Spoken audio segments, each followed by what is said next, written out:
여러분은 타자의 실력을 판단하는 데 있어 가장 먼저 확인하는 지표가 무엇인가요? 아마도 많은 분들이 타율을 보시지 않을까 싶습니다. 투수의 평균 자책점과 함께 타자의 지표 중 가장 많이 사용하는 게 바로 타율이고 가장 보기 편한 지표가 바로 타율이기 때문이죠. 하지만 사실 투수의 평균 자책점과는 다르게 타율은 상당히 부정확한 지표라는 겁니다.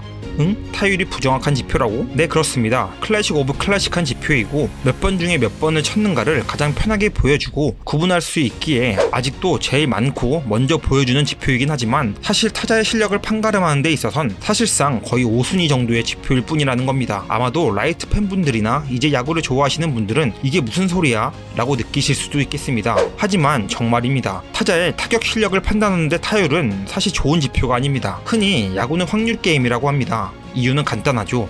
모수가 많기 때문입니다.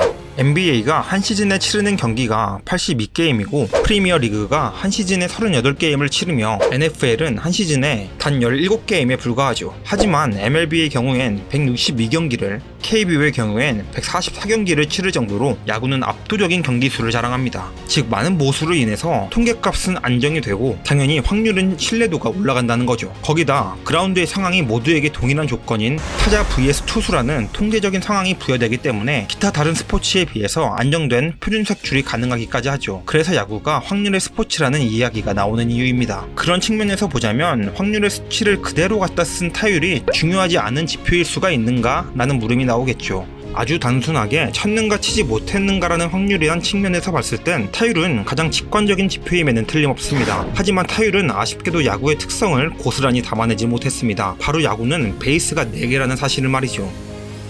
네, 타율은 안타를 쳤는가 안 쳤는가만 따질 수 있죠. 이 타자가 1루타를 쳤는지 2루타를 쳤는지 3루타를 쳤는지 홈런을 쳤는지는 알 수 없습니다. 잠깐 예를 들어볼까요? 100타석에 들어선 타자가 있다고 생각해봅시다. 여기서 A타자는 30개의 안타를 칠 수 있지만 모두 단타를 쳤습니다. B타자는 안타를 20개밖에 치지 못했으나 7개의 홈런과 3개의 2루타를 쳤다고 가정해보자고요. 단편적으로 타율로 보는 A타자는 3할타자이지만 B타자는 2할타자밖에 안 되죠. 타율이란 지표로 봤을 땐 압도적인 실력 차가 납니다. 그런데 그 둘 중 더 좋은 선수는 누구일까요? 누구를 사용하시겠나요? 여기서 바로 타율의 허점이 나옵니다.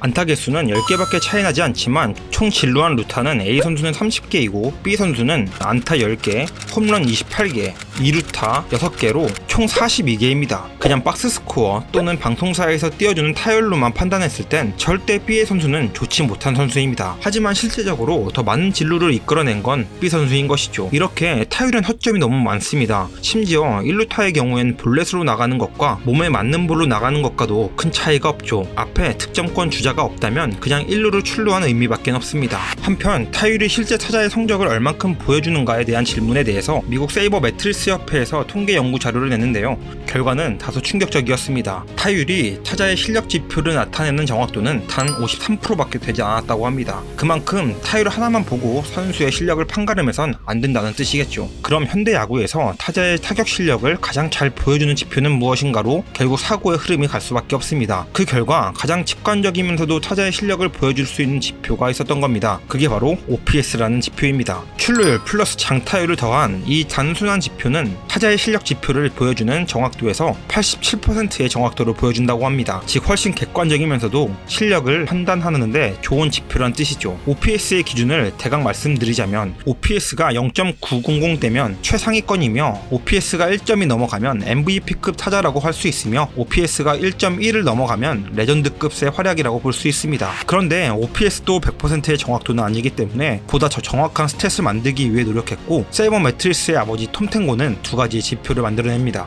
WOBA와 WRC 플러스죠. WOBA는 가중 출루율이란 뜻으로 모든 출루를 상황과 출루에 따라 가중치를 두는 지표로서 4개의 베이스를 얼만큼 진출할 수 있는가를 수치화시켰다고 생각하시면 됩니다. 이 WOBA는 현재 가장 정확한 타격 지표로 손꼽히며 93%에서 95%의 정확도를 보여준다고 합니다. 하지만 계산하는 방식이 너무 복잡하고 어려워서 따로 계산하긴 힘들고 공식 사이트에서 보여주는 지표로 확인하시는 게 좋습니다. WRC 플러스는 조정, 득점, 창출력으로 WOBA를 비교 판단하기에 더 쉽게 지표한 것으로 WOBA 지표에 직관성을 더한 정한 수치라고 보시면 되는데, 가장 정확하다라는 지표 WOBA를 근간으로 스케일화한 것이기 때문에 순수한 타격 지표의 정확도는 현재 알려진 바에 따르면 가장 좋다고 보시면 됩니다. 이 지표의 기본값은 100으로 시작합니다. 만약 WRC 플러스가 150이면 리그 평균보다 50% 높은 득점 창출력을 갖고 있다고 생각하시면 됩니다. 작년 아메리칸 리그 MVP였던 에런 저지의 WRC 플러스가 207이었는데 207은 평균 선수보다도 107%의 득점 창출력을 보여줬다는 뜻이죠. 간단하게 타율과 타격 지표에 관련된 사이버 매트리스 지표를 알아봤는데요. 이렇다고 해도 야구라는 게 어쨌든 단순 숫자 노름이 아니기 때문에 무조건 이게 옳다라고 할 수는 없을 겁니다. 하지만 그럼에도 불구하고 앞으로 야구를 보실 때 단순 타율과 안타 수로만 타자의 실력을 판단하지 말고 이렇게 보다 폭넓고 다양한 기준으로 선수의 실력을 판가름해 보시는 것은 어떠실까요?